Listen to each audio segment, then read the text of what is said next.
असल्यामुळं उभं राहिलं की बरं वाटतं बोलताना. पण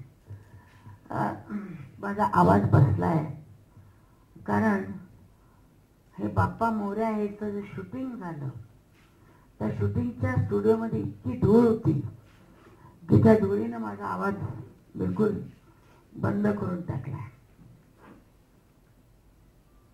HMVने सांगितलं, प्रवीणजी बसले आणि संजीव गोयंका, आम्हाला एक गाणं पाहिजे पण असं पाहिजे की ते वाजलं की माणूस नाचलाच पाहिजे, कोणी असला, म्हातारा असला, कोणी असला तरी.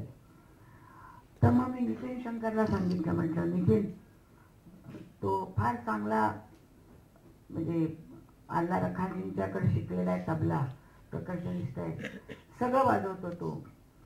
त्याला म्हटलं तू तुझी कला याच्यात टाक. आणि त्यानं इतका सुंदर रिदम केला आणि हे गाणं फक्त 4 दिवसामध्ये तयार होऊन रेकॉर्ड झालं आणि 6व्या दिवशी त्याचं शूटिंग पण झालं. हे गाणं फक्त 8 दिवस पुराणं गाणं आहे फक्त. आणि मी HMVला सांगितलं की तुम्ही विकू नका हे रेकॉर्ड, हे तुम्ही फ्री वाटा. आणि इथं ज्या त्यांनी 1000 रेकॉर्ड आता काढलेले आहेत आणि काढणार ते, कारण टाईम थोडा असल्यामुळं, आणि हे रेकॉर्ड फ्री लोकांना मिळेल.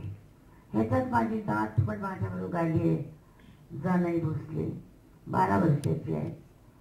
मला असं वाटतं की प्रत्येक आईबापांना असं वाटतं आपलं मुलं चांगलं गातं, पण गाण्याच्या बाबतीत मी कधी खोटं बोलत नाही, कारण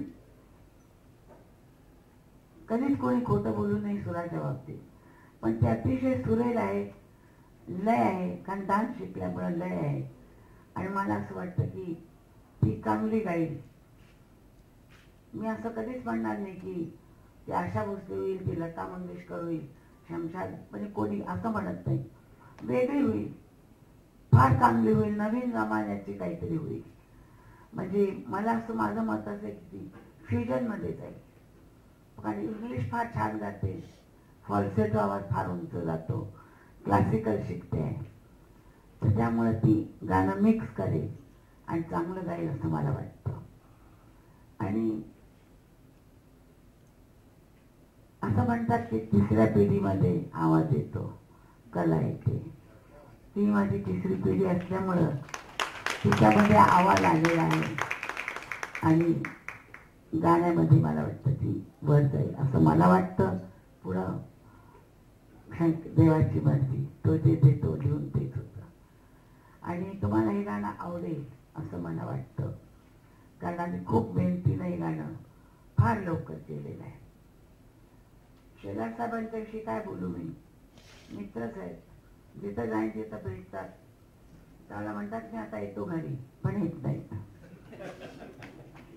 पण कधी कधी येतात.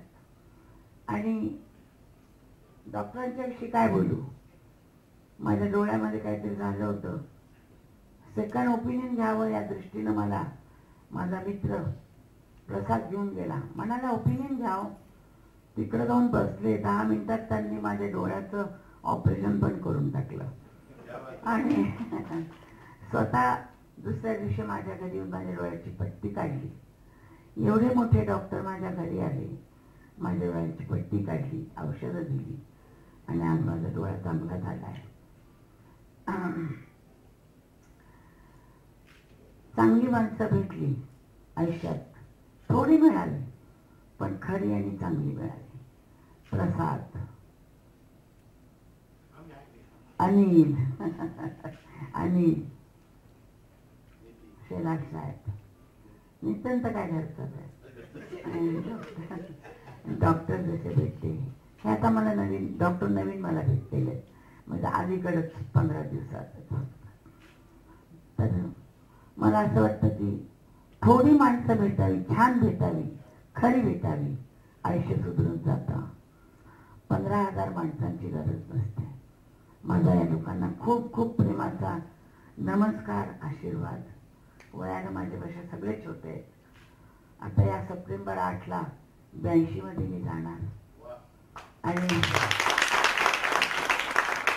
त्यामुळे माझी समोर सगळ्यांना माझं वय छोटं आहे तर मी आशीर्वादच देते आणि या रेकॉर्डला तुम्ही पसंत कराल ही देवाजवळ प्रार्थना करते. नमस्कार. How nice. It's nice to, I like wearing white actually. So I'm glad that the color of Pantene is white. But thank you really, Jogsapal, thank you very much to all those who came here. I hope we have fun today.